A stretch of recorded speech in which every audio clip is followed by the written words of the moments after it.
হরে কৃষ্ণ। প্রিয় ভক্তবৃন্দ, আপনারা দেখছেন পরলোক টিভি। এই জগতে আমরা অনেক প্রশ্ন করি। বাচ্চারা বাবা মার কাছে প্রশ্ন করে, ছাত্ররা স্কুলে গিয়ে প্রশ্ন করে, কলেজে গিয়ে প্রশ্ন করে, তারপরে কোর্টে কত প্রশ্নোত্তর চলছে, বাজারে কত প্রশ্নোত্তর চলছে, বিভিন্ন জায়গায় প্রশ্নোত্তর চলছে। কিন্তু মনুষ্য জীবন তখনই শুরু হবে যখন কেউ প্রশ্ন করবে, আমি কে? সনাতন গোস্বামী এই প্রশ্নটি করলেন। মহাপ্রভু বললেন, জীবের স্বরূপ হয় কৃষ্ণের নিত্য দাস, কৃষ্ণের তথস্থা শক্তি ভেদাভেদ প্রকাশ। এটি হচ্ছে জীবের স্বরূপ।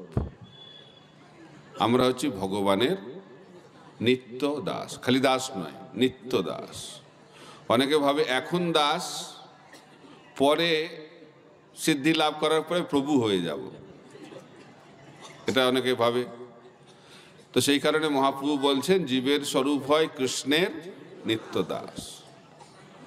সেই কারণে ছিল প্রভুপাদ যখন দীক্ষা দেওয়া শুরু করলেন, তিনি নাম বদলে দিলেন, নামের সঙ্গে সঙ্গে নামের টাইটেলটাও বদলে দিলেন। সকলেই দাস। ইস্কনে দীক্ষা নিলে কি হয়ে যায়? আমাদের উপাধি দাস এবং ভগবানের দাস। তো কেউ দীক্ষা নিয়েছে, তার নাম হয়েছে রাধা মাধব দাস। এর মাধ্যম দিয়ে কি বোঝানো হচ্ছে? যে আমি হচ্ছি ভগবানের দাস। কিন্তু প্রভুপাদ আর একটা নিয়ম করেছেন, আমরা অন্য ভক্তদেরকে যখন সম্বোধন করব তখন কি বলে সম্বোধন করব? প্রভু বলে। তাকে আমরা বলবো না রাধা মাধব দাস, আমরা কি বলবো? রাধা মাধব প্রভু। নাম দাস, কিন্তু অন্যান্য ভক্তরা ওনাকে সম্মান দেওয়ার জন্য প্রভু বলছেন। কারণ তাতে আমাদের যে দাসত্ব মানসিকতা, সেটা সুন্দরভাবে আমাদের হৃদয়ে বিকশিত হয়। কিন্তু রাধা মাধব দাস তিনি বারবার শুনছেন সবাই তাকে কি বলছে? রাধা মাধব প্রভু। তো বারবার যেটা আমরা শুনি তখন মনে হয় যে এটাই মনে হয় ঠিক, বিশ্বাস জন্মায়। বারবার শ্রবণে কথার উপর বিশ্বাস জন্মায়। তো রাধা মাধব দাস ভাবছেন, সবাই তো আমাকে রাধা মাধব প্রভু বলে, মনে হচ্ছে এখন আমি রাধা মাধব দাস থেকে রাধা মাধব প্রভু হয়ে গেছে। কেউ ফোন করে জিজ্ঞেস করছে, কে বলছেন? আমি রাধা মাধব প্রভু বলছি। অনেক ভক্তকেরা শুনতে পাওয়া যায়। জানি না, অনেক হয়তো জানে না সেই জন্য বলে, হয়তো জেনেও বলে, কিন্তু এটা হচ্ছে অত্যন্ত অপরাধমূলক। গুরুদেব যে নাম দিয়েছে সেটাকে আমরা বদলে দিলাম।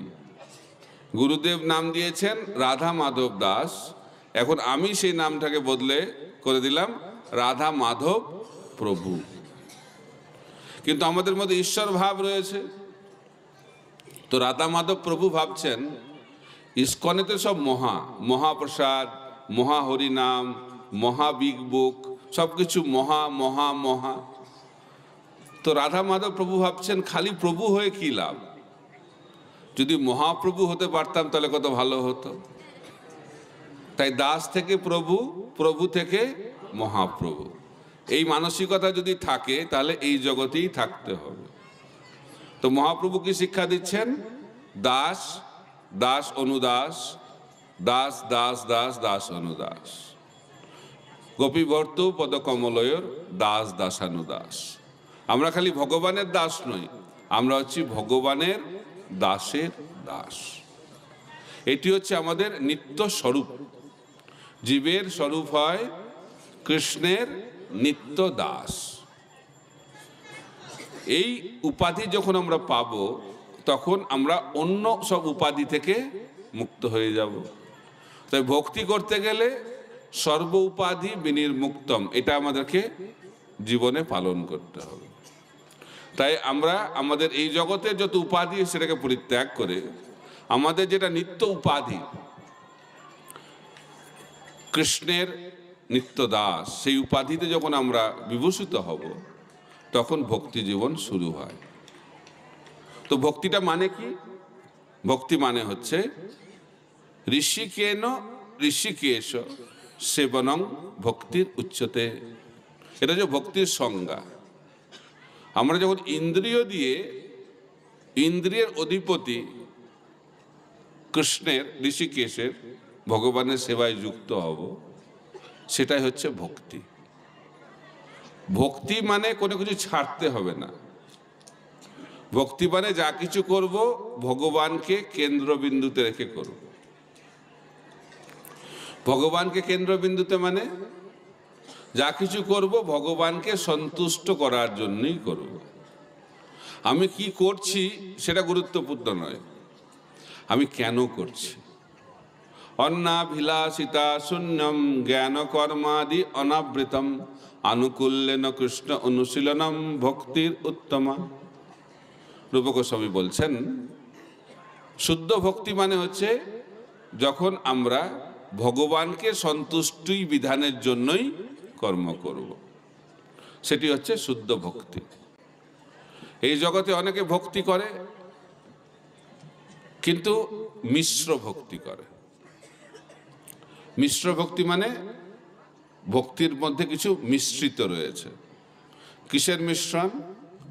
কর্মের মিশ্রণ আর জ্ঞানের মিশ্রণ। এই জগতে বেশিরভাগ মানুষ ভোগ করতে চায়, এই ভৌতিক জগৎকে ভোগ করতে চায়, ভক্তি। আর যখন ভোগ করতে করতে হতাশ হয়ে পড়ে তখন মুক্তি। এই দুটি হচ্ছে বাসনা। কি কি বাসনা? ভক্তির বাসনা আর মুক্তির বাসনা। চৈতন্য চরিতামৃততে কি বলা হচ্ছে? কৃষ্ণ ভক্ত নিষ্কাম অতএব শান্ত, ভক্তি মুক্তি সিদ্ধিকামী সকলেই অশান্ত। তো কৃষ্ণ ভক্তের কি লক্ষণ? কৃষ্ণ ভক্ত হবে নিষ্কাম, অর্থাৎ আমরা কিছু চাইব না, কোনো ভৌতিক জিনিস চাইব না। চৈতন্য মহাপ্রভু কি শিক্ষা দিচ্ছেন? ন ধনং ন জনং ন সুন্দরীং কবিতাং বা জগদীশ কাময়ে মম জন্মনি জন্মনীশ্বরে ভবতাৎ ভক্তির অহৈতুকিতই। তো ভগবানের কাছে গিয়ে ভৌতিক কিছু চাওয়া এটা বুদ্ধিমানের লক্ষণ নয়। কৃষ্ণ আমাদেরকে কি দিতে পারেন? কৃষ্ণ আমাদেরকে বৈকুণ্ঠ জগৎ প্রদান করতে পারেন। আর তার কাছে গিয়ে যদি আমরা এই জগতের কিছু বাড়ি গাড়ি ধন সম্পদ এসব চাই, সেটা কিরকম? কেউ আমাদেরকে কোটি কোটি টাকা দিতে চাচ্ছে, তো গিয়ে আমি বলো আমাকে 1000 টাকা দিন। এটা বুদ্ধিমানের লক্ষণ? এটা বুদ্ধিমানের লক্ষণ না। তো এটা বোঝানোর জন্য আমি 3টে বন্ধুর কাহিনী বলে থাকি, কারণ আমাদের মনটা মানে না। প্রভুপাদ বলতেন, আমরা ভাবছি যে এই জগৎকেও ভোগও করব, আবার সঙ্গে সঙ্গে ভগবানকেও পেয়ে যাব। প্রভুপাদ বলতেন, দুধও খাবো আবার তামাকও খাবো, একটা খেতে হবে। দু নৌকায় পা দিলে বিপদ হয়। তো নিষ্কাম মানে যার জড়জাগতিক কামনা বাসনা চরিতার্থ করার ইচ্ছা নেই। তো 3 বন্ধু গেছে রাজার কাছে। তো প্রথম বন্ধুকে রাজা ডেকেছেন, জিজ্ঞেস করছেন যে তোমার কি চাই? তো প্রথম বন্ধু বলছে যে আমার বাড়িটা খুব ভাঙাচোরা বাড়ি, পয়সা নাই। তো রাজাকে বলেছে যে আপনি যদি আমাকে একটা সুন্দর বাড়ি বানিয়ে দেন তাহলে খুব ভালো হয়। তো রাজা মন্ত্রীকে ডেকে বলে দিয়েছে যে এর জন্য একটা সুন্দর বাড়ি বানিয়ে দাও। তো প্রথম বন্ধু খুব খুশি হয়ে গেছে। তারপরে দ্বিতীয় বন্ধুকে ডাকা হয়েছে। দ্বিতীয় বন্ধুকে জিজ্ঞেস করছে, রাজা তোমার কি চাই? বলছে আমার বাড়িটা ভালো আছে, নতুন বাড়ি, কিন্তু নতুন জায়গায় নতুন বাড়ি বানিয়েছি, তো সেই বাড়িতে যাওয়ার রাস্তাটা ভালো না। তা আপনি যদি একটা সুন্দর রাস্তা বানিয়ে দেন তাহলে খুব ভালো হয়। তো রাজা মন্ত্রীকে ডেকে বলে দিয়েছে যে এর জন্য বাড়িতে যাওয়ার জন্য একটা সুন্দর রাস্তা বানিয়ে দিন। দ্বিতীয় বন্ধু খুব খুশি। এবার তৃতীয় বন্ধুর পালা। তৃতীয় বন্ধুকে রাজা ডেকেছেন, দেখে একই জিনিস জিজ্ঞেস করছেন, তোমার কি চাই? তৃতীয় বন্ধু বলছে, আমার কিচ্ছু চাই না। বলছে, না না, তুমি আমার কাছে এসেছো, কিছু তো চাইতেই হবে, আমি আজকে দান করছি তো, তোমাকে কিছু নিতেই হবে। যখন রাজা খুব জোর করেছেন, তখন তৃতীয় বন্ধু বলছে যে আপনি আমার বাড়িতে এসে অতিথি হিসেবে থাকবেন। ওই দুই বন্ধু ভাবছে বোকা আছে, জানে না রাজাকে রাখতে কত খরচা হবে। আমরা সবসময় দেখি কত খরচা হবে। তো রাজা খুব খুশি হয়ে গেছে, এইভাবে আমন্ত্রণ দিয়েছে তো খুব খুশি হয়েছে। তো রাজা মন্ত্রীকে ডেকে বলেছে যে আমি এর বাড়িতে গিয়ে থাকব, যা ব্যবস্থা করার আপনি করুন। তো মন্ত্রী তখন ব্যবস্থা করবে। রাজা কোথায় গিয়ে থাকবে? রাজপ্রাসাদে থাকবে। তো রাজপ্রাসাদ তৈরি হয়েছে। রাজা কোন পথে যাবে? রাজপথে যাবে। পুরো জায়গাটা একটা রাজনগরীতে পরিণত হয়েছে। কে বুদ্ধিমান? তৃতীয় বন্ধু। কিন্তু আমরা কোন দলে পড়বো? বলছে, এখন তো নিয়ে নি বাড়িটা, পরে দেখা যাবে। এখন বাড়ি, পরে দেখা যাবে ভগবান। বাঁচলে না ভগবানকে পাবো। তো এই মনোভাব থাকলে কখনোই ভগবানকে পাওয়া যাবে না। আর একটা উদাহরণ, অর্জুন এবং দুর্যোধন দুজনে গেছে কৃষ্ণের কাছে কুরুক্ষেত্র যুদ্ধের আগে সাহায্য প্রার্থনা করার জন্য। কৃষ্ণ বলে দিয়েছেন, আমি এই যুদ্ধে অংশগ্রহণ করব না, আমি যুদ্ধ করব না, কিন্তু আমার নারায়ণী সেনা আছে, সেটা নিতে পারব। কে আগে চাইবে? কৃষ্ণ বলছে যে ছোট, তার আগে চাওয়ার অগ্রাধিকার রয়েছে। তো দুর্যোধনের খুব টেনশন শুরু হয়ে গেছে, কারণ দুর্যোধন এসছে নারায়ণী সেনা নেওয়ার জন্য। তো ভাবছে যদি অর্জুন নিয়ে নেয় তাহলে কি হবে। তো অর্জুন কৃষ্ণকে বলেছে, আপনি যুদ্ধ করুন বা না করুন, আমার আপনাকে লাগবে। দুর্যোধন খুব খুশি হয়ে গেছে। তখন দুর্যোধন বলছে, ঠিক আছে, অর্জুন তো আপনাকে নিয়েই নিয়েছে, আপনি আমাকে নারায়ণী সেনাটাই দিন। দুর্যোধন ভাবছে খুব চালাক, অর্জুনটা একটা বোকা। তো অন্তিমে কে বোকায় পরিণত হলো? দুর্যোধন। তো আমাদেরকে এই সিদ্ধান্ত নিতে হবে, নারায়ণ না নারায়ণী। তো অনেকে বলে দুটো হলেই ভালো, কিন্তু দুটো একসঙ্গে পাওয়া যাবে না, একটা পেতে হবে। যখন আমরা কৃষ্ণকে আমাদের জীবনের একমাত্র আরাধ্য হিসেবে, একমাত্র সেবার বিষয় হিসেবে গ্রহণ করব, তখনই আমাদের জীবন সার্থক হবে। আর এটা হচ্ছে শুদ্ধ ভক্তি। ন ধনং ন জনং ন সুন্দরীং কবিতাং বা জগদীশ কাময়ে মম জন্মনি জন্মনীশ্বরে ভবতাৎ ভক্তির অহৈতুকিত। কৃষ্ণ ভক্ত নিষ্কাম, এটা হচ্ছে কৃষ্ণ ভক্তের লক্ষণ। আর যদি আমাদের জড় কামনা বাসনা থাকে তাহলে কি হবে? অশান্ত। ভক্তি মুক্তি সিদ্ধিকামী সকলেই অশান্ত। মনটা অশান্ত। কেন মনটা অশান্ত? তার কারণটা কি? মনের মধ্যে অনেক জড় কামনা বাসনা রয়েছে। যতদিন মনে জড় কামনা বাসনা থাকবে, মন কখনোই শান্ত হবে না। তা আমরা যদি কৃত্রিমভাবে মনকে শান্ত করার চেষ্টা করি, হবে? হবে না। যখন মন কৃষ্ণ চিন্তায় মগ্ন থাকবে, তখনই মন শান্ত হবে। এটা হচ্ছে ভক্তির লক্ষণ।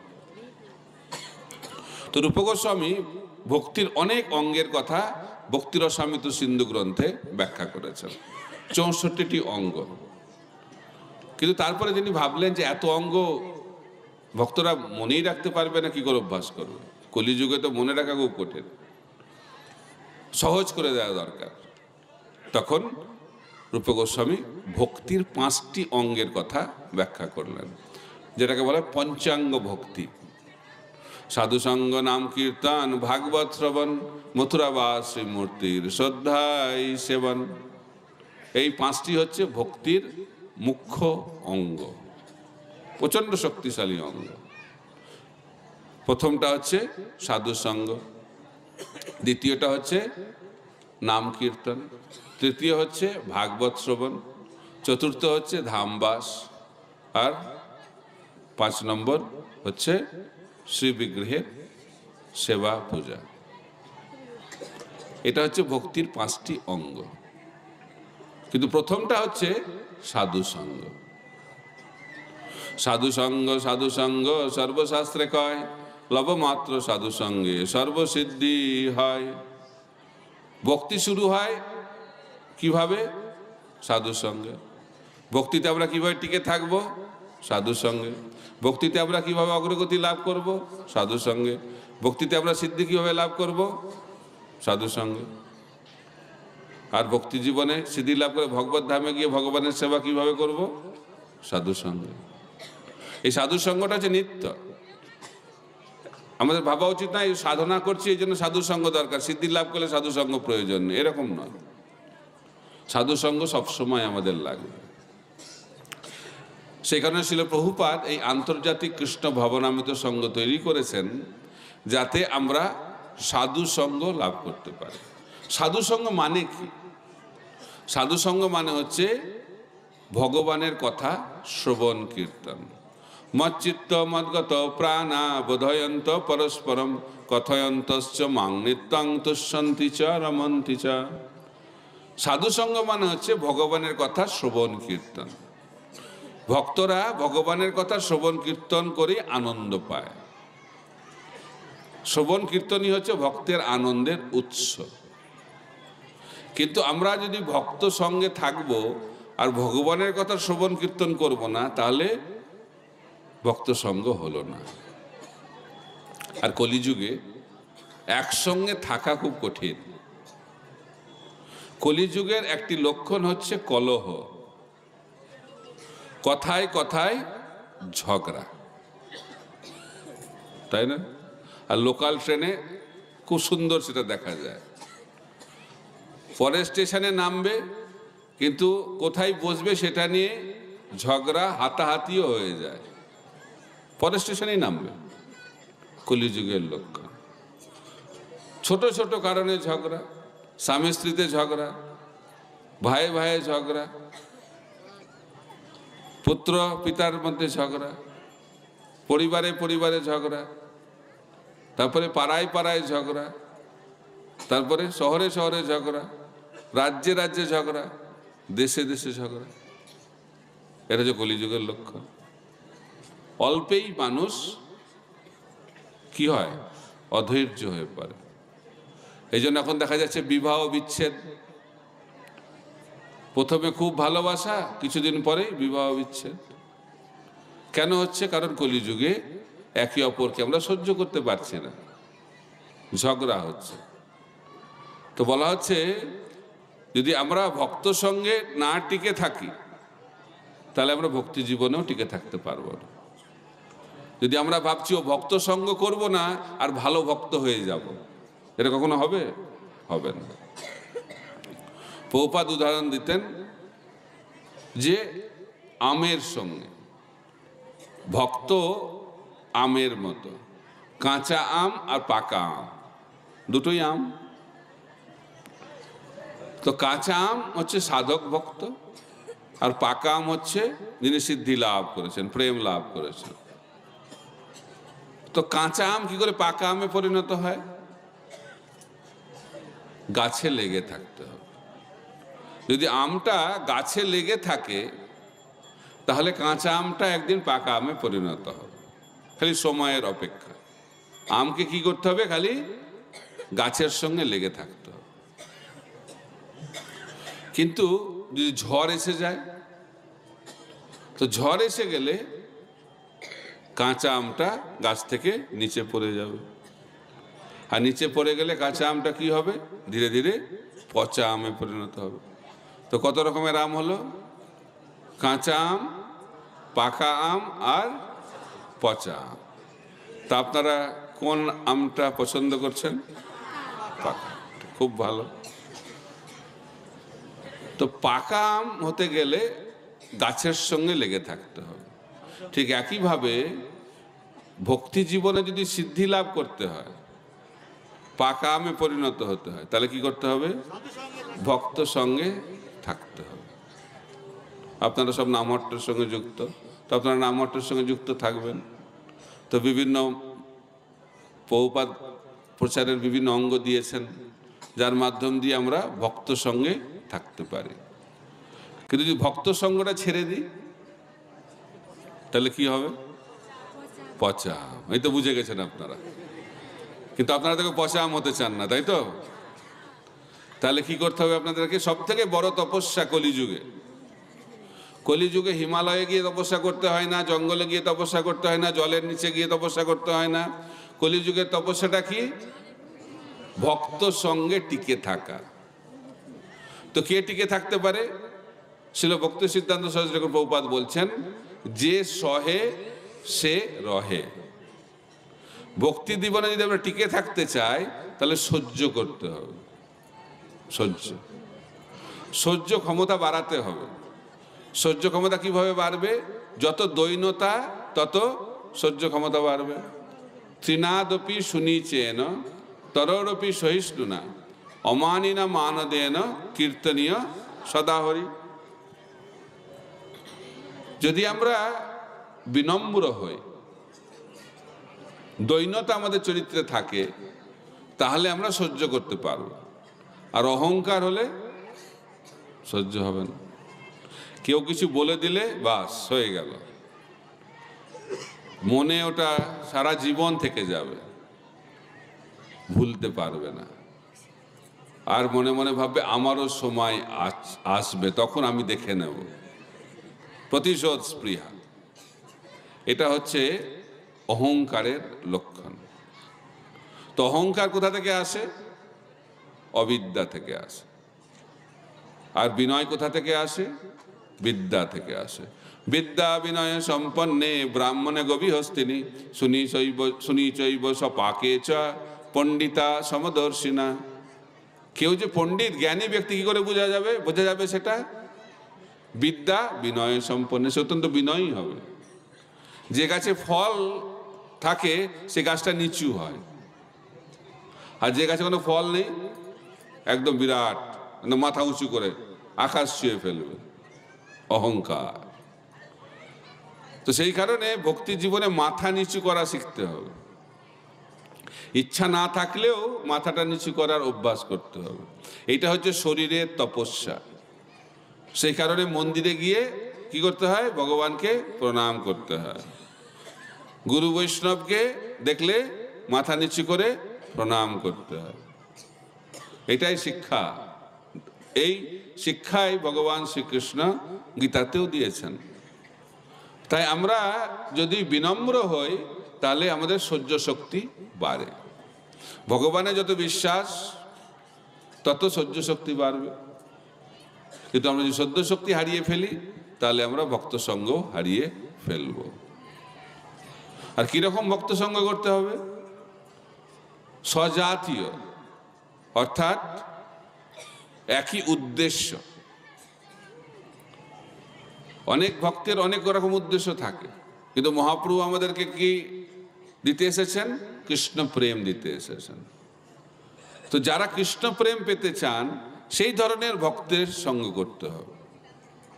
যারা অন্য কিছু চায়, সেই ভক্ত সঙ্গ করলে হবে না। অনেকে জব করে কেন? অনেক কিছু জাগতিক কিছু লাভ হবে। তো একজন চাকরি পেয়েছে, চাকরিতে প্রমোশন হচ্ছে না, তো শুনতে পেয়েছে জব করলে নাকি সব কিছু হয়। তো 16 মালা জব শুরু করে দিয়েছে। 16 মালা জব শুরু করে দেওয়ার পরে কিছুদিন পরে প্রমোশন হয়ে গেছে চাকরিতে। আরো বিশ্বাস বেরিয়ে গেছে, বাহ ভালো তো, নাম করলে লাভ আছে, দেখছি চাকরিতে প্রমোশন হয়ে গেল। তো ভাবছি 16 মালা করলে প্রমোশন হয়ে গেল, তাহলে 32 মালা করি, ডবল প্রমোশন হবে। 32 মালা শুরু করে দিয়েছে, আর 32 মালা যেই শুরু করেছে কিছুদিন পরে চাকরিটা চলে গেছে। তখন ভাবছি তার জব করে কি লাভ? জব যখন করছিলাম না চাকরিটা ছিল, জব করে তো চাকরিটা চলে গেল। এটা হচ্ছে জাগতিক মানসিকতা নিয়ে নাম জপ। এটা শুদ্ধ ভক্তি নয়। এইভাবে নাম জপ করলে কৃষ্ণ প্রেম পাওয়া যায় না। কিভাবে কৃষ্ণ প্রেম পাওয়া যাবে? ভজনের মধ্যে শ্রেষ্ঠ নববিধা ভক্তি, কৃষ্ণ প্রেম কৃষ্ণ দিতে ধরে মহাশক্তি, তার মধ্যে সর্বশ্রেষ্ঠ নাম সংকীর্তন, নিরাপরাধে নাম লইলে পায় প্রেম ধন। খালি নাম করলে হবে না, অপরাধ শূন্য হয়ে নাম করতে হবে। তো সেই কারণে ভক্তির দ্বিতীয় অঙ্গ রূপ গোস্বামী ব্যাখ্যা করছেন পঞ্চাঙ্গ ভক্তির, সাধু সঙ্গের পরে হচ্ছে নাম কীর্তন, হরিনাম। কলিযুগে ভগবানকে পাওয়ার পন্থা হচ্ছে হরিনাম, সত্যযুগে ধ্যান অষ্টাঙ্গ যোগ, ত্রেতা যুগে যজ্ঞ, দাপর যুগে পূজা অর্চন, আর কলিযুগে হচ্ছে নাম সংকীর্তন। হরের নাম হরের নাম হরের নামৈব কেবলম কলৌ নাস্তেব্য নাস্তেব্য নাস্তেব্য গতিরন্নাথা। তো কলিযুগে যদি আমরা ভগবানকে লাভ করতে চাই, পন্থা হচ্ছে হরিনাম। কিন্তু কিভাবে হরিনাম করতে হবে? অপরাধ শূন্য হয়ে। দশবিধ নাম অপরাধ রয়েছে। যদি আমরা অপরাধ যুক্ত হয়ে নাম করি তাহলে জাগতিক ঐশ্বর্য লাভ হবে, নামাভাসে মুক্তি, শুদ্ধ নামে কৃষ্ণ প্রেম। তাই আমাদেরকে যদি কৃষ্ণ প্রেম লাভ করতে হয় তাহলে শুদ্ধভাবে হরিনাম করতে হবে। তা আপনারা কারা কারা ভাবছেন মনে মনে কৃষ্ণ প্রেম পেলে ভালো হয়? কিরকম কারা কারা কারা ভাবছেন? একটু হাত তুলেন তো। আচ্ছা, সত্যি বলছেন তো? তাহলে যদি সত্যি সত্যি কৃষ্ণ প্রেম পেতে চান তাহলে কি করতে হবে? অপরাধযুক্ত নাম করতে হবে, তাই তো? না, কি করতে হবে? অপরাধ শূন্য শুদ্ধভাবে হরিনাম করতে হবে। তো সেই শিক্ষা চৈতন্য মহাপ্রভু আমাদেরকে দিয়েছেন এবং আমাদের গৌড়ীয় বৈষ্ণব পরম্পরা আমাদেরকে সেই শিক্ষাই দিচ্ছেন কিভাবে শুদ্ধভাবে হরিনাম করতে হবে। জড় আসক্তি আমাদেরকে ছাড়তে হবে। যতদিন জড় আসক্তি থাকবে ততদিন শুদ্ধ নাম করা সম্ভব নয়। অনেক আসক্তি রয়েছে আমাদের। ছিল ভক্তি সিদ্ধান্ত সরস্বতী ঠাকুর প্রভুপাদ তিনি বলছেন, তিনটে জিনিস যদি আমরা ছাড়তে পারি তাহলে আমরা বৈষ্ণবে পরিণত হতে পারবো। কনক কামিনী প্রতিষ্ঠা বাগিনী ছাড়িয়াছে যে সেই তো বৈষ্ণব। কে বৈষ্ণব? যিনি তিনটে জিনিস ছাড়তে পেরেছেন। কনক, কনক মানে হচ্ছে টাকা পয়সা সোনার প্রতি আসক্তি। কামিনী যৌন সুখ ভোগের প্রতি আসক্তি। আর প্রতিষ্ঠা সম্মান পাওয়ার আসক্তি। এই তিনটে আসক্তিকে যদি আমরা ছাড়তে পারি তাহলে আমরা বৈষ্ণবে পরিণত হব। কনক ছাড়া কঠিন, কামিনী ছাড়া আরো কঠিন, আর প্রতিষ্ঠা ছাড়া প্রায় অসম্ভব। আমরা সব কিছু ছেড়ে মঠ মন্দিরে আসি, এখানে এসে কে কত সম্মান পাবে, কে কত পদ পাবে সেই নিয়ে ঝগড়া।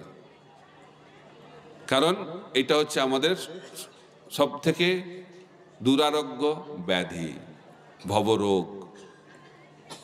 একটা সাধু, সে গ্রাম থেকে বেরিয়ে সাধু হয়েছে, গ্রামের বাইরে একটা পাহাড়ে থাকে, গুহার মধ্যে ভজন কুটির খুলেছে, খুব ভালো ভজন করে। তো গ্রামবাসীরা বলছে, বাহ, আমাদের গ্রাম থেকে একটা ভালো সাধু হয়েছে, তো প্রতি বছর একটা তিথিতে যায়, গিয়ে উপহার দিয়ে আসে। প্রতি বছর এরকম যায় যায় অনেক বছর হয়ে গেছে। তো এক বছর কি হয়েছে, সেই তিথি যখন এসেছে কেউ আর আসছে না গ্রাম থেকে। সে ভাবছে কেন আসছে না, কি ব্যাপার, কি হলো, আসছে না কেন। তারপরে সে গুহা থেকে বের হয়েছে দেখার জন্য, আসছে কিনা, হয়তো দূরে আছে, দেখছে কেউ নাই। ভাবছে আমি হয়তো আর একটু উপরে গেলে হয়তো দেখতে পাবো। একটা গাছের উপরে উঠেছে, তাও দেখতে পাচ্ছে না, আরো উপরে উঠেছে, আরো উপরে উঠেছে। তারপরে উপরে গিয়ে একটা ডাল, খুব পাতলা ডালের উপরে উঠে গেছে, আর ডালটা ভেঙে গেছে, আর সেই সাধু মাটিতে পড়ে তার হাড়গোড় ভেঙেছে। এটা হচ্ছে প্রতিষ্ঠা লাভের ফল। সম্মান পাওয়ার ইচ্ছা হলে এরকম হাড় ভাঙবে। তাই ভক্তি জীবনে যদি আমরা এগোতে চাই তাহলে আমাদেরকে এই প্রতিষ্ঠার আশাটা ছাড়তে হবে। তা না হলে শুদ্ধভাবে হরিনাম করা খুব কঠিন। চৈতন্য মহাপ্রভু রূপ গোস্বামীকে 6 ধরনের অনর্থর কথা বলছেন। অনর্থ যতদিন আছে শুদ্ধ নাম উচ্চারিত হবে না। নিষিদ্ধাচার কুটিনাটি জীবহিংসন লাভ পূজা প্রতিষ্ঠাদি যত উপশাখাগণ। নিষিদ্ধাচার, নিষিদ্ধাচার মানে পাপ কর্ম ছাড়তে হবে।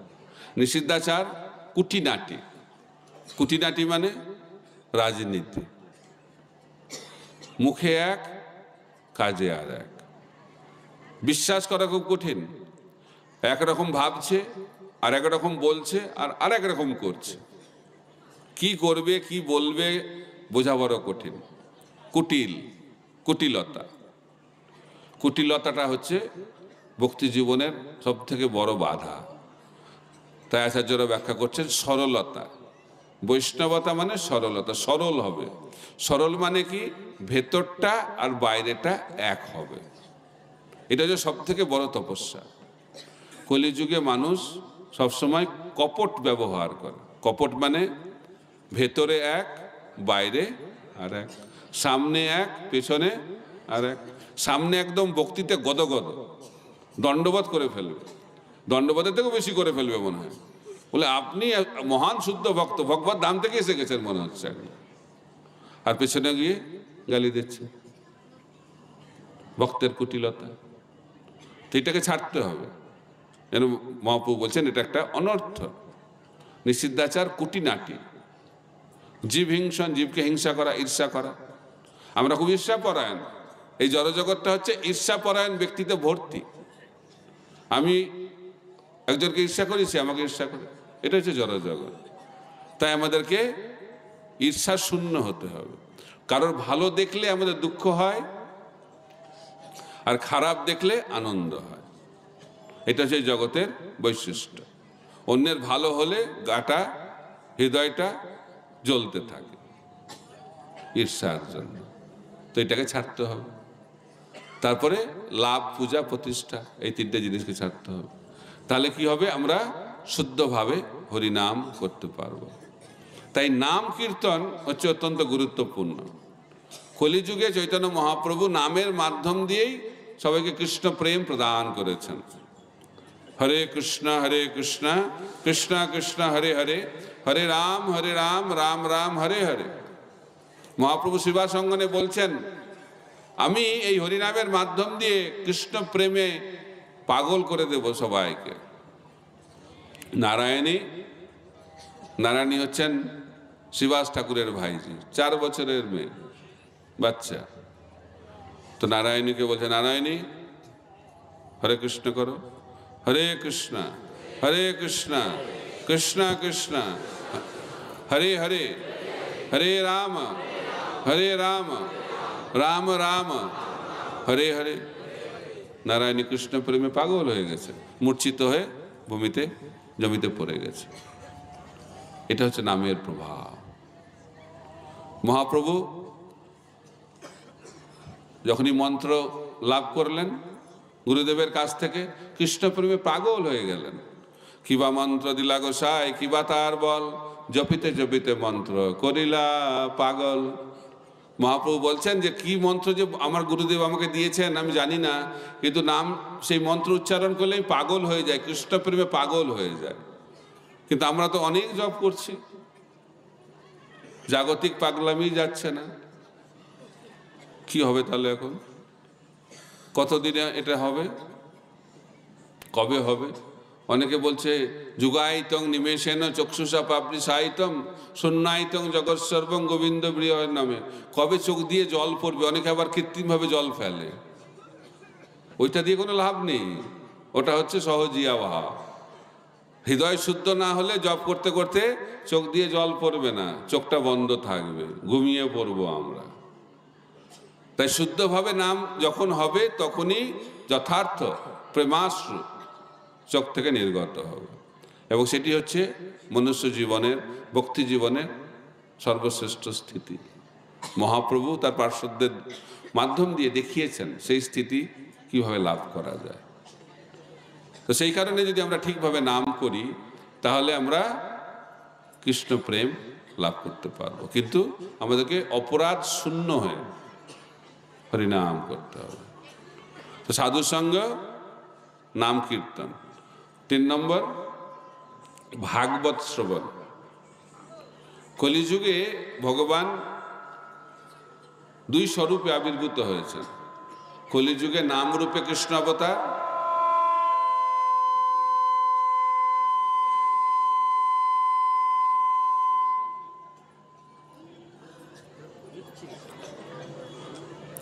হরে কৃষ্ণ, কলিযুগে নাম রূপে কৃষ্ণ অবতার, আর কলিযুগে ভাগবত রূপেও ভগবান আবির্ভূত হয়েছেন। কৃষ্ণ সদমোপকতে ধর্ম জ্ঞান আদি বিষয় কলৌ নষ্ট দিশাম এসব পুরানো অর্ক অধুনা উদিত। এই অন্ধকারাচ্ছন্ন কলিযুগে ভাগবত পুরাণ, শ্রীমদ্ ভাগবত আবির্ভূত হয়েছেন। তাই আমাদেরকে নিয়মিতভাবে ভাগবত শ্রবণ করতে হবে। নিয়মিত মানে কি? নিয়মিত মানে প্রতিদিন। কারা কারা আপনারা নিয়মিতভাবে ভাগবত শ্রবণ করেন?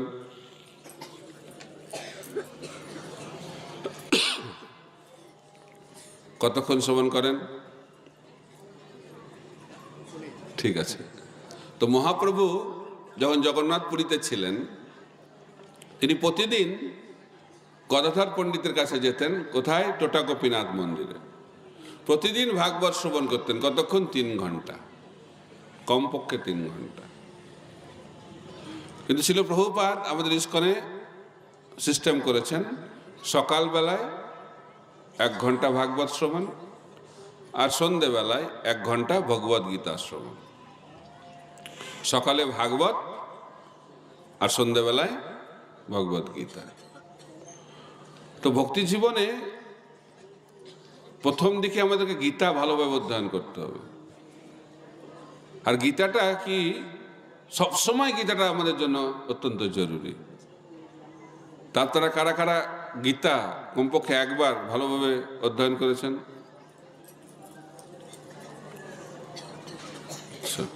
এখানে কারা কারা দীক্ষিত ভক্ত, দীক্ষা লাভ করেছেন? দীক্ষা যখন বলছি তখন সবাই হাত তুলছে, কিন্তু ভগবদ গীতা কে পড়েছে? কয়েকজনই হাত তুলছে, বেশি হাত তুলছে না। তার মানে বোঝা যাচ্ছে গীতা না পড়েই দীক্ষাটা হয়ে গেছে। তো আমরা ভাবছি দীক্ষা মানে সিদ্ধি লাভ হয়ে গেল, তাই তো? দীক্ষা মানে কি? ভক্তি জীবনের শুরু। প্রভুপাদ বলছেন স্কুল কলেজে আমরা এখন ভর্তি হই, দীক্ষাটা মানে হচ্ছে ভক্তি জগতে প্রবেশ। কিন্তু আমাদের ভাবা উচিত না দীক্ষা হয়ে গেল মানে ব্যাস। দীক্ষার আগে ভক্তিতে একদম গদগদ, প্রভু প্রভু প্রভু প্রভু, আর দীক্ষা হয়ে যাওয়ার পরে আর তাকে খুঁজে পাওয়া যাবে না, কারণ সিদ্ধি লাভ হয়ে গেছে। তো একবার একজন সন্ন্যাসী মহারাজ যাচ্ছেন ট্রেনে করে, তার পাশে একজন ভক্ত বসে আছে, ভক্তের মতো লাগছে দেখে। তো মহারাজ জিজ্ঞেস করছে, ও আপনি তো ভক্ত, আপনি নিয়মিতভাবে মঙ্গল আরতি করেন? বলছে আমার দীক্ষা হয়ে গেছে। আপনি কি গীতা ভাগবত পড়েন বাড়িতে? বলছে আমার দীক্ষা হয়ে গেছে। আপনি কি হরিনাম করেন? বলছে আমার দীক্ষা হয়ে গেছে। তো মহারাজ ভাবছে কি রে বাবা, আমি প্রশ্ন করে যাচ্ছি আর একটাই উত্তর দিয়ে যাচ্ছে, দীক্ষা হয়ে গেছে, দীক্ষা হয়ে গেছে। ভাবছে মাথাটা মনে হয় খারাপ আছে। জিজ্ঞেস করছে আপনি কি আমার প্রশ্ন বুঝতে পারছেন? বলছে হ্যাঁ। তো আমি এক ধরনের প্রশ্ন করছি, আপনি উত্তর অন্যরকম দিচ্ছেন কেন? বলছে না না, আদর্শ প্রশ্ন আদর্শ উত্তর, কিন্তু আপনি তো একই উত্তর দিচ্ছেন, দীক্ষা হয়ে গেছে, দীক্ষা হয়ে গেছে, দীক্ষা হয়ে গেছে। বলছে দেখুন মহারাজ, আপনি তো মহারাজ মানুষ, আপনাকে আমি কি আর মিথ্যে কথা বলবো? যদি আমাকে মঙ্গল আরতি করতে হবে, যদি আমাকে জপই করতে হবে, গীতা ভাগবত পড়তে হবে, দীক্ষা দিলাম কেন? বলতে গুরুদেব করবে। অনেকে ভাবে না দীক্ষা হয়ে গেছে, গুরুদেব আমাকে ভগবত ধামে নিয়ে চলে যাবে। এই অলিক স্বপ্ন দেখে কোনো লাভ নাই। গুরুমাজ উদাহরণ দেন, পাখি উড়ছে, তো গুরুদেব হচ্ছে সেই পাখি, সেই পাখি শেখাবে অন্য পাখিদেরকে কিভাবে উঠতে হয়। তো গুরুদেব আমাদেরকে শিক্ষা দেবেন কি করে ভক্তি করতে হয়। এই না যে ভক্তির অঙ্গটা গুরুদেব আমাদের জন্য করে দেবে, আমাদের ষোলমালাটা গুরুদেবই করে দেবে। এই ধারণাটা হচ্ছে অত্যন্ত অপরাধমূলক ধারণা, তাতে ভক্তি জীবন বিনাশপ্রাপ্ত হবে। তা আমরা কেন দীক্ষা গ্রহণ করছি? হরিনাম করার জন্য। আমরা দীক্ষা কেন গ্রহণ করছি? ভাগবত শ্রবণ করার জন্য। আমরা কেন দীক্ষা গ্রহণ করছি? সাধু সঙ্গ করার জন্য। আমরা কেন দীক্ষা গ্রহণ করছি? ধামবাস করার জন্য। তো চতুর্থ অঙ্গ হচ্ছে ধামবাস। তো এখন সবাই কি মায়াপুর এসে থাকবে নাকি? তো ধাম মানে যেখানে কৃষ্ণ হচ্ছে কেন্দ্রবিন্দু। যেদিনও গৃহে ভজন দেখি, গৃহেতে গোলক ভাই। ভক্তিবিনোদ ঠাকুর বলছেন, যেদিন আমি গৃহে ভজন দেখি, সে গৃহটা আর গৃহ দেখি না, সেটা বৃন্দাবনে পরিণত হয়। তাই মহাপ্রভু চেয়েছেন আমাদের প্রতিটা গৃহকে বৃন্দাবনে পরিণত করতে। কি করে গৃহ বৃন্দাবনে পরিণত হবে? যে গৃহে কৃষ্ণ হচ্ছে কেন্দ্রবিন্দু। কৃষ্ণ কেন্দ্রবিন্দু মানে যে গৃহে সমস্ত কার্যকলাপ কৃষ্ণকে সন্তুষ্ট করার জন্য করা হয়, সেই গৃহটা হচ্ছে বৃন্দাবন। যেই গৃহে 24 ঘন্টা কৃষ্ণ ভজন হয়, যে গৃহে 24 ঘন্টা কৃষ্ণ সেবা হয়, সেই গৃহটা হচ্ছে বৃন্দাবন। কিন্তু আমরা ভাবছি ও বৃন্দাবন ধামবাস মানে একটু মায়াপুরে গিয়ে কয়েকদিন থেকে এলাম, ধামবাস হয়ে গেল। ওটা যথার্থ ধামবাস নয়। ধামবাস মানে হচ্ছে আমাদেরকে কৃষ্ণ ভাবনাময় হতে হবে। 5 ধরনের বৃন্দাবনের কথা বলা হয়েছে, 5 রকমের। প্রথম হচ্ছে গোলক বৃন্দাবন। আপনারা শুনেছেন নাম গোলক বৃন্দাবনে? কারা কারা শুনেছেন? গোলক বৃন্দাবন বলে একটা জায়গা আছে। ভালো করে হাত তুলুন না, কোনো অসুবিধা নাই। এখন হাত তুলতে ভয় পাচ্ছে যে কোন দিকে বিপদে পড়বে মনে হচ্ছে। তো প্রথমটা হচ্ছে গোলক বৃন্দাবন, চিন্ময় জগতে সর্বশ্রেষ্ঠ স্থান গোলক বৃন্দাবন, যেখানে কৃষ্ণচন্দ্র ভগবান ব্রজবাসীদের সঙ্গে নিত্যলীলা বিলাস করেন, গোলক বৃন্দাবন। আবার কৃষ্ণ যখন এই জগতে আসেন, জড় জগতে, সেই গোলক বৃন্দাবনকে এই জগতে প্রকটিত করেন, সেটাকে বলে ভৌম বৃন্দাবন। আজ থেকে 5000 বছর আগে কৃষ্ণচন্দ্র ভগবান সেই বৃন্দাবনকে ভারতবর্ষে প্রকট করেছেন। তারপরে ভগবান 125 বছর লীলা করে অপ্রকট হয়ে চলে গেছেন, কিন্তু বৃন্দাবনটাকে আবার রেখে গেছেন। ওটা হচ্ছে 3 নম্বর বৃন্দাবন, যে বৃন্দাবনটা আমরা এখন দর্শন করছি। কৃষ্ণ অপ্রকটের পরে যে বৃন্দাবনের জগতে থেকে যায়, সেটি হচ্ছে তৃতীয় প্রকার বৃন্দাবন। চতুর্থ বৃন্দাবন, যেখানেই ভগবানের শুদ্ধ ভক্তরা থাকে, সেই জায়গাটাই হচ্ছে বৃন্দাবন। রামকেলিতে রূপ সনাতন ছিলেন, সেখানে বৃন্দাবন প্রকটিত হলো। ছিল ভক্তিচন্দ্র সদরিকুর প্রভুপাদ মায়াপুর ছিলেন, সেখানে বৃন্দাবন প্রকটিত হলো। প্রভুপাদ বলছেন ইস্কনের প্রতিটা মন্দিরই হচ্ছে বৈকুণ্ঠ, বৃন্দাবন। যেখানে ভগবানের 24 ঘন্টা সেবা হয়, যেখানে সবাই কৃষ্ণ ভাবনাময়, সেই জায়গাটি হচ্ছে বৃন্দাবন। 4 নম্বর হয়ে গেল। তাহলে 5 নম্বর বৃন্দাবন মহাপ্রভু যখন জগন্নাথপুরীতে রথযাত্রার সময় জগন্নাথের সামনে নৃত্য করছেন, তখন মহাপ্রভু বলছেন মোর মন বৃন্দাবন। মহাপ্রভুর মন হচ্ছে বৃন্দাবন। তো কোন মন বৃন্দাবন? যে মন 24 ঘন্টা ভগবানের চিন্তায় মগ্ন থাকে, সেই মনটাই হচ্ছে বৃন্দাবন। তাই যদি আমরা গোলক বৃন্দাবনে যেতে চাই, তাহলে আমাদেরকে মনটাকে বৃন্দাবনে পরিণত করতে হবে। টিকিট কেটে বৃন্দাবনে যাওয়া যায় না, মনটাকে বৃন্দাবন করতে হবে। মন কি চিন্তা করছে? এই জন্য ভক্তি জীবনটা কোনো বাহ্যিক ব্যাপার নয়। তিলক করেছি, মালা পরেছি, জপমালা নিয়ে ঘুরছি, ধামে এসে গেছি, ধামে বাড়িও কিনে নিয়েছি, বাড়ি বানিয়ে ফেলেছি, ভাবছি ভক্ত। মনটা কোথায়? মন যদি কৃষ্ণ না থাকে, তাহলে তো সে ভক্ত নয়। এই জন্য কৃষ্ণ বলছেন ভগবদ্গীতাতে, মন মনা ভব, আমার কথা চিন্তা করো। তো যে ব্যক্তি কৃষ্ণ চিন্তা করে, সেই হচ্ছে কৃষ্ণ ভক্ত। তিলক মালা পরলে ভক্ত হওয়া যায় না, কৃষ্ণ স্মরণ করলে কৃষ্ণ ভক্ত হওয়া যায়। এই জন্য আমাদের সোসাইটির নাম হচ্ছে আন্তর্জাতিক কৃষ্ণ ভাবনামৃত সংঘ। কৃষ্ণ ভাবনা, কিন্তু মন যদি বিষয়ের চিন্তা করে, তাহলে সে কি কৃষ্ণ ভাবনাময়? না। কৃষ্ণ ভাবনাময় মানে যার মনটা কৃষ্ণ চিন্তায় মগ্ন থাকে।